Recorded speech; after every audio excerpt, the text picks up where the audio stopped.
A painful chapter in Virginia's history. 5 years ago, chaos erupted in Charlottesville after white nationalists gathered for the Unite the Right rally were met by counter-protesters. Heather Heyer lost her life that day, and many more people were injured in the violence.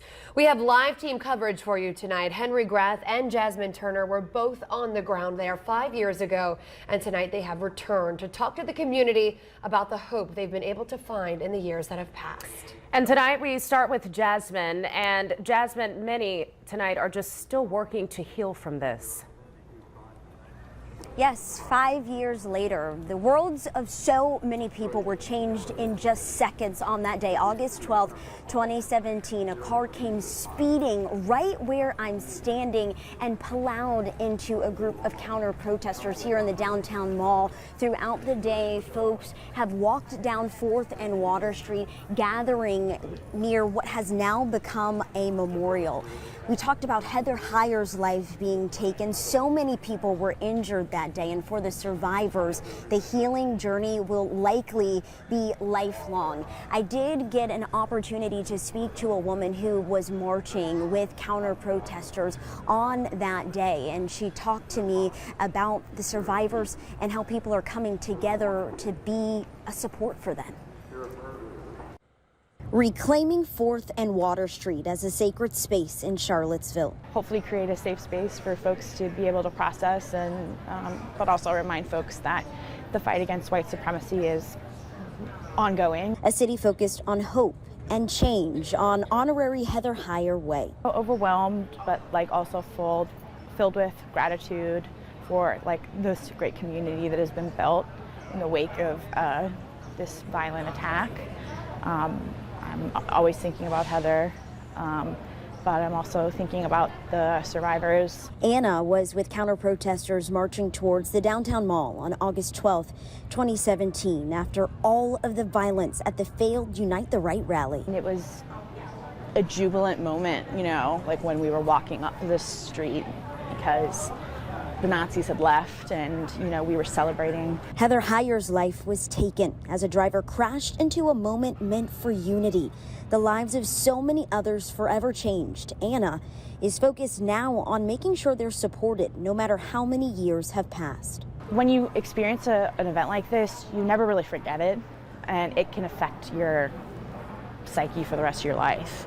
So, while folks may have recovered from some of their physical injuries, the mental trauma of surviving a terrorist attack is lifelong. So, people need help with, therapy bills, medical bills. More than $7,000 has been raised for survivors of the attack that day. Anna wants to see them meet their goal of close to $12,000 and continue being there for each other. We want to prove as a community that we're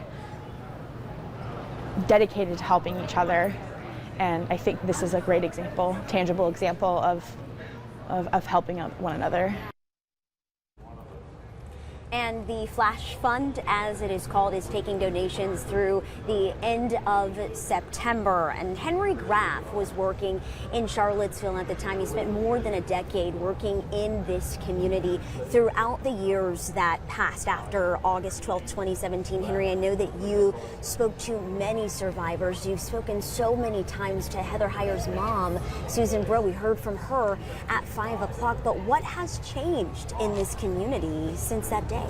I think some will say a lot has changed, Jasmine. I also think some will say even more needs to change at this point in time. This moment in time 5 years ago really was a flashpoint, a reckoning, an awakening here in the city of Charlottesville. Many thinking what happened here that day couldn't have happened.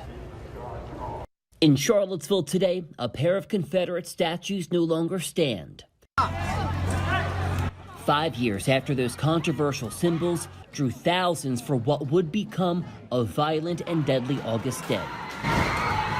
Most days are okay. Susan Bro lost her daughter in 2017 following the failed Unite the Right rally. Heather Heyer was on 4th Street downtown, a road that now bears her name.